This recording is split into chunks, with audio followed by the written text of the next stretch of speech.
You're listening to the Lawyers with Purpose Practice Success Podcast, hosted by Lisa Rozier, featuring attorney Dave Zampano, along with frequent guests. Whether you're a seasoned estate planning attorney, an attorney looking to add estate planning and elder law to your existing list of practice areas, or you're just starting out, this podcast will give you a solid plan for success. Listen now as Dave and his guests share their personal journeys to practice success and the insights they learned along the way. Hello, everyone. I'm Lisa Rozier, Director of Marketing and Sales here at Lawyers with Purpose. And today I am joined with Dave Zampano himself. You are listening to the Lawyers with Purpose Practice Success Podcast. And what a great intro to our topic of conversation today, Dave. Yeah. It's that everybody wants to know, how do I become successful at running a practice of law? Yeah. So let's just kick it off. In your experience, what makes a successful law firm, and quite honestly, what makes you qualified to answer that question? I could say I know you've been doing this for 30 years and all this great stuff, but I know you, Dave. So let's dig in. Yeah. Well, I think it's important to jump back a little bit. I'm the youngest of 10 kids. 10 kids. And we grew up in a family business. All four of my grandparents came from Italy, and my mother's father started a wholesale food and paper distribution in 1927, which is still being currently run today by my brothers in the third generation. Now, why do I say that? I didn't know it, but everybody kind of grows up and goes to elementary school and does their education, which I did. Obviously, went all the way through law school, got my CPA. But I got a whole nother education I never knew I was getting. I grew up in an entrepreneurial household. But what makes it interesting is my mother was the entrepreneur. My mom, who I recently lost, it was a celebration at the age of 95. What a great life.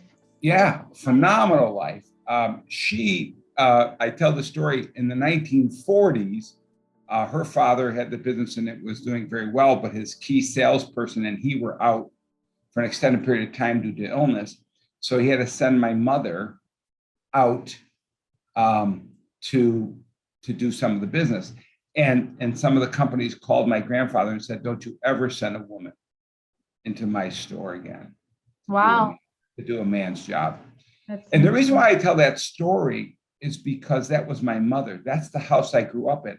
And just 20 years after that, in the mid 60s, she took that business over from my grandfather and was a woman-owned business and a woman CEO in 1965, long before there was even such a thing, right? I love it. That's the household I grew up in. And so what makes me qualified? I'll say I got my first paper route. I want to say I was 13. Maybe 12, and it was handed down from several of my brothers that were older than me. And I remember I had just a Sunday route. And it's the weirdest thing. Here I am, a 10, 11, 12-year-old kid, and I just delivered paper on Sundays. And one of my best friends who lived next door had the weekly route. He delivered paper 6 days a week and got Sundays off. And interestingly, in the short time that I ran that, I made more money in my 1 day a week route than he did in his 6 day a week route. I also did some other innovative things when, it was one thing you had to deliver the papers on Sunday morning, which took me about an hour and a half, but then I'd have to go back out later in the week to collect, right? To get paid for it. Right. And what I did is I was proactive and I met with each of my customers and said, look, would you be willing to pay me in advance or pay me monthly? Or would you be willing to leave the money on Sunday mornings in an envelope? 95% of my customers agreed to do one of those two things. So I never even had to collect. Or if I collected, it was once a month. So I was kind of innovative at the time, not realizing it. I remember when I was 5 and 6 and 7 years old, my family, my grandfather created a spice line, Avico Spices, which is still in business 96 years later. Great. And I used to pack spices, and I was the youngest, and we'd get paid 25 cents a case. And I used to outpack all my brothers because I didn't realize I was doing this, but I would systematize how I packed the spices. They would do one bottle at a time, stick one bottle and put the one bottle in the big container, fill the one bottle, wipe it off, cap it, label it, and then go to the second bottle. What I did is I got 10 cases of bottles out. First, I put all the labels on the bottles. Then I stood all the bottles up and just poured it in all the bottles and then capped it and put it back in the cases. There you go. So I was out. So why did I do that? I don't know. It started there when I was young. But what happened over time was I went to school in college and then I decided to go to law school. And I remember my mother begging me in 1987 to go into the business with my brothers. And I said, Mom, I got higher aspirations. I'm going to law school. So I went to law school and I said, I'm not going to do all this. I'm going to go be a lawyer. Well, what I learned in my first 5 or 6, 7 years of being a lawyer was I really wasn't a lawyer. I was still really an entrepreneur. And all that changed is what I was building as a business. I was building my law firm as a business. So when I came out of law school, I started at a regional law firm that did basically insurance defense. And there was this big, fat, gray-haired guy in the corner who did the wills. And I wanted to do wills and estate planning. And they brought me in to do that. Well, back in the day, the revocable living trust was just starting to come of age. And I started doing them in the law firm. Like, what are you doing? Well, I was their highest grossing first-year associate they ever had that brought in business. I brought in more business because I started doing this revocable living trust and they started giving me the clients. Well, what happened was by the time I finished my second year, I was so successful, they fired me. And I tell that story because it's really funny. It's a true story. Sounds like a little dabble of innovation going on there. Well, that's what happened. What happened was, remember, I was dealing with a traditional law firm. And here's this, and I pardon the phrase, but this is the word they used. In comes this young whippersnapper who starts doing all this trust stuff, and all the clients like it and they like him. And so what they said is, Dave, we love what you're doing, but we don't know what you're doing. So you can't stay here. You have to leave. I'm sorry. Will you please take all of your clients and can we continue to refer all of our clients to you that need that work? So am I qualified to have this conversation? Well, I would say inherently, this entrepreneurial element of my life has always been there. But what qualifies me is not what happened up until that point, but what happened since that point. Right. So in 1999, a mere 5 years into it, my practice was doubling every year. And I'm like, what the heck am I going to do? I was just a solo practitioner. I didn't have the fat gray-haired guy in the corner. So I joined the National Legal Organization. And this was the predominant legal and really the only national legal organization. And it was for estate planning attorneys. And there was 1,200 members across the country where I can get on this thing called the listserv. It was the coolest thing. And I could ask a question and I'd have attorneys from all over the country giving me their opinion on how they would handle something. What was really cool about that, when I was innovating things like revocable living trust that no attorneys in my local community ever heard of, these 1,200 lawyers used them all the time. So I go, no, that's common. People don't understand. Yeah, we'll get there. So I began to work in this national legal organization. And we would once a quarter, every 3 months, we would go to somewhere in the country, East Coast, West Coast, Central. And any member that wanted to go to this week-long training would go. And I started going every quarter. And I got to, there would be between 300 and 500 lawyers from around the country. And I'd get to know many of them. Well, little did I know, I was just being me again, right? I was just doing what Dave does. And within a year, people were asking a question.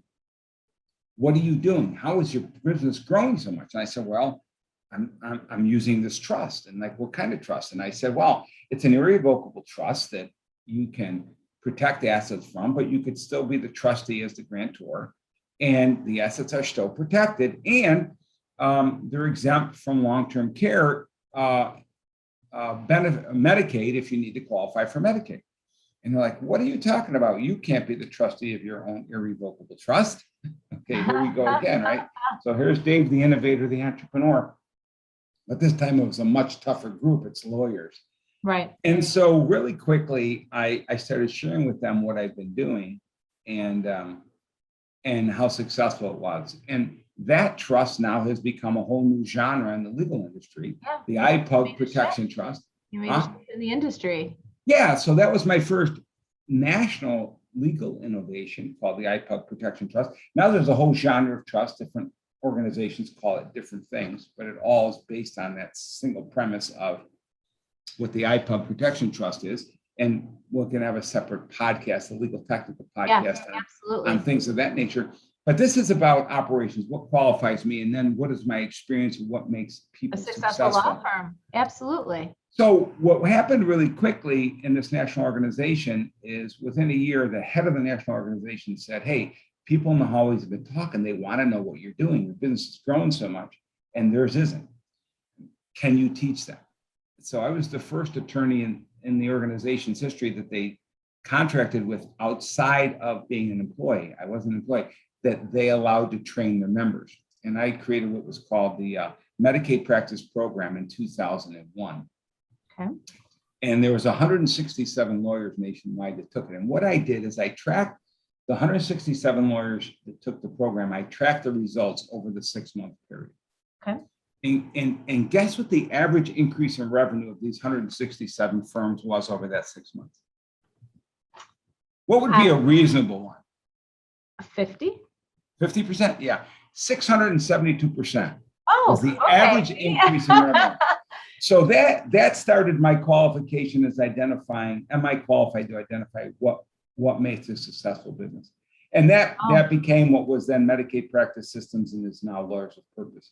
And but that's a short story. Correct it. Like you said that there was systems and processes and you did tracking and measurable results. Well, yeah. So let me tell you the rest of the story. It kind of goes into like part of the success of a law firm. Yeah. So how did I get to that in such a short period of time? Well, one of the first things the organization made me do when I joined it in '99 was read the book, The E-Myth by Michael Gerber. And if anyone's read that book, you understand what I'm talking about, the pie maker. But for those of you who haven't read the book, you have to read the book. But I was part of a coaching group who all read the E-Myth. But 5 years later, we're still having the conversation of the E-Myth. See, I didn't just read the E-Myth. I started living the E-Myth. The E-Myth says you have to build systems and processes. And I remember every quarter, I would build new systems and new processes, right from how do you answer the phone to, okay, when you're building a trust, why would you put this option in it versus that option? How would you fund a trust if it's for Medicaid planning? And I work with experts who help me break down everything I did in my head into systems and processes. And so I became known as the systems guy. And I continued to build systems and processes in my law firm. And my law firm continued to grow from an ordinary single attorney law firm with a couple staff to as many as 5 attorneys and 15, 20 staff. And from, I think I did 65, or I think I did $120,000 in my first year of business, to one that's done, multi-millions in a single year. Right. And so how did that happen? It happened by the E-Myth concepts. Okay. And so what I've done is I've taken my own knowledge and experience being an entrepreneur, and I've combined it with the E-Myth. And what I've realized is successful operations, to have a successful law firm, what most lawyers, why they fail in their law firm is because they confuse the E-Myth. The E-Myth is the entrepreneurial myth. The entrepreneurial myth is the successful businesses are created by entrepreneurs risking capital to solve needs in the community that people are willing to pay for. That's a myth. Most businesses are started, according to Michael Gerber, by frustrated technicians. And Gerber says, there's 3 parts to every business. When you're running a business, you're wearing 3 different hats. You're wearing the entrepreneurial hat. That's the forward-thinking person whose head's always in the future, entrepreneurial thinking, how can I provide services people will pay for?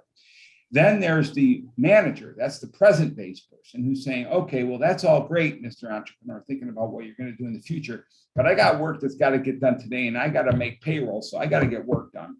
And they're the present-based person. And then the third element Gerber talks about is the manager, who's the past-based person who says, look, we've always done things this way, and this is what our P&L has always been, and this is what we did. And they're the past-based person. And Gerber says that most small businesses are operating 10% in the entrepreneur, 60% in the technician role Technician. and 30% in the manager role. And what Gerber says in the book is you have to become the entrepreneur. And I listened to him and I became the entrepreneur. I started building systems so I could delegate things to a standard that I became accustomed to and know that they were being done to the standard I built by the systems I built. Right. And I did that in an operating estate planning, elder law, asset protection law firm. And I built those models over years. And over the years, my small company, which was Medicaid Practice Systems at the time, became Lawyers with Purpose. And for the last 20 years, we've trained, I want to say, we're near 5,000 law firms on how to build a successful law practice. So 15 minutes ago, we started with a question: what makes a successful law practice, and why am I qualified to answer that? I don't know that I'm qualified to answer it, other than to say that I've had training and we've had tremendous success stories. We've taken hundreds and hundreds, if not thousands, of law firms from ideas to making consistent, profitable practices working more efficiently. And what we, in hindsight, looking back, I can say there's 4 elements to a successful law firm. Spending all the time sharing my journey was important so that when I tell you these 4 things, you understand the relevance from which I'm coming from. And having worked with thousands of firms and having built extensive systems that run every element of every area of an estate planning practice, from how to, the systems to do a Medicaid application, to a probate and trust administration, to generating a revocable trust versus an irrevocable trust, to how to present a workshop, how to do marketing and build relationships. All of those systems come down to 4 key elements that I've learned. Where most lawyers make a mistake is they stay in the technician role. And what they're most focused on, what they get most excited about, what they're always running toward, is learning one more legal technical thing. Hey, how do I do a midget or an idjit or a digit or a riff or a raff or whatever trust we have at Lawyers with Purpose? We have MITs, FITs, KITs, CGTs, TAPs, sorts. We have all these different trusts, right? The lifetime learner it's the lifetime learner who is. Well, I'm going to change that. I'm going to say it's the lifetime technician, because lifetime learners are great. It's taking your ability to learn more than just the legal technical. Understood. You have to expand. The legal technical is not what makes you a successful lawyer. Well, Michael Gerber said the E-Myth is created by frustrated technicians. These are people that are working for someone else and have the entrepreneurial seizure, and one day wake up and say, I can do this myself. Right. Okay. And what happens is they think they know how to run a law firm. And the entrepreneurial myth is, just because you know how to do the work of a lawyer doesn't mean you know how to do the work that provides it doesn't mean you know how to run the business that provides legal services. Mm-hmm. And that's the myth. And so here's what happens. Success in operations, 4 elements. You ready? Number 1, you do have to know what you're doing. You have to understand the law, and you have to understand, if you're going to give someone a trust, you have to understand how trusts work. I get it. Now, don't paralyze it. You have to know every single scenario in the whole world, but you do have to know what you're doing. So 1 is your legal technical knowledge. The second most important element is your operational knowledge. Do you have systems and processes to track your results? Do you have accountability? Do you know the results of your marketing efforts? Do you know the results of your sales efforts? Do you know how your work in process is proceeding? Do you know how one employee is proceeding versus another? These are all the things that make for an efficient business. In Lawyers with Purpose, we've created what we call the KPI focuser. We have another tool called the revenue focuser. These are tools we use to help us become better at operating our businesses, to identify where the inefficiencies are, where the breakdowns are. In the beginning, as the lawyer, you have to be all things. You have to be the lawyer. You also have to be the client services coordinator. You also have to be the paralegal. You also have to be the marketing department. You have to be everything. And as you build your operation, you have to have an organizational structure and start to fill the boxes. As you bring people on, fill the boxes that are easiest to delegate to someone else to do. So the first thing is, obviously, you got to know the law. Number 2 is you have to know how to run a business, or you have to have someone that knows how to run a business inside your law firm. The third most important element is really understanding marketing and sales, and the difference between advertising and marketing, right? Everybody wants a quick, easy fix. I just want people to want my services and to write me checks. Just have them all beat my door down. And you know what? You're going to get 50 emails a day of companies that are going to tell you they're going to do that. Well, there's a whole lot to understanding how marketing works. Yes, And understanding how it relates to sales and how sales relates to operations, and how all of those combined is about running a law practice. So those are the three things most people consider, needed for a successful law firm. One is knowing the law. Two is knowing how to run a business and having the systems and processes in place to do that and hold people accountable. The third is understanding how to market and sell your services and create value in the marketplace. But I believe probably the greatest thing that most lawyers miss is the fourth element we've learned, and that's the mindset. I know we have another podcast on that coming up. Yeah. But at a high level here, mindset is when people come to you as a lawyer, is your natural instinct to say, you can't do it. Right. I'm going to give you an example. My iPug Protection Trust, which is now a whole new genre in the industry.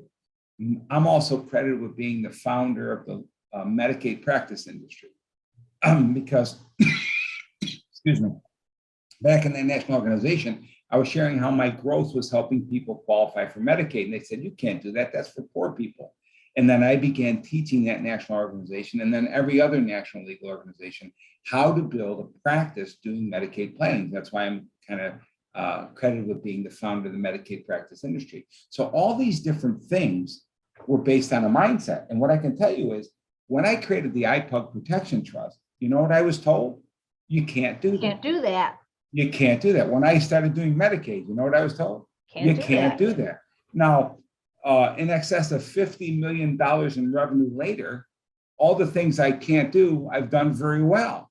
And I've always told people, I've been fortunate in what I've been able to create for value in the marketplace. And I can tell you a lot of people have written me checks for a lot of things, including a lot of lawyers write me checks every month to help them build successful law practices. But I could tell you this, I've never had anyone pay me a penny for what I can't do. So the mindset is really the first step where I want to start having lawyers think about, look, in law school, we learn to take the opposite side of every story. So that's why we're naturally saying the opposite. When somebody comes to you with an opportunity or something that's available, your natural reaction is you can't do that because you're always taking the opposite side. The Socratic method beat us up that way. I think we have to shift the mindset of lawyers. And that's what we've worked on for many, many years is how do we get people to say not you can't do that, but instead change the language to how can I? How can I? So quick, long, sorry I wasted time sharing my own background, but I need to give context as to what I'm saying and what kind of background I bring to the story. But that's what I'm saying, those four elements. I think that's really important. You're right. We did touch upon a lot of things. To go all the way back into the beginning though, Dave, 10 siblings, break down the brothers and the sisters, or was it 100% brothers? No, 8 boys, 2 girls. My mom lost one in childbirth. There would have been 9 boys. And you ready for this? Any women listening? My mother had 11 children in 12 years. Oh, wow. So I say you start kindergarten, she was pregnant. You graduate high school, she was still pregnant. And all the women cringe at that one. Yeah. So well, good for her. That's great. Yeah, it was. And 7 of the 10 are entrepreneurs.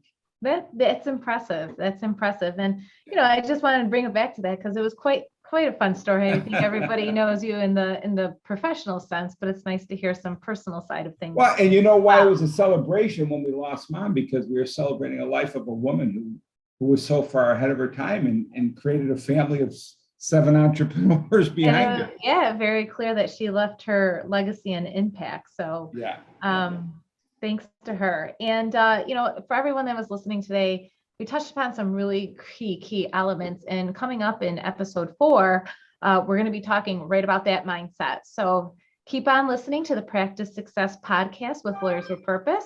And as always, you can visit lawyerswithpurpose.com. Thank you. Thank you for listening to this episode of the Practice Success Podcast. Visit www.lawyerswithpurpose.com/podcast to listen to other episodes and to subscribe. We'll see you next time.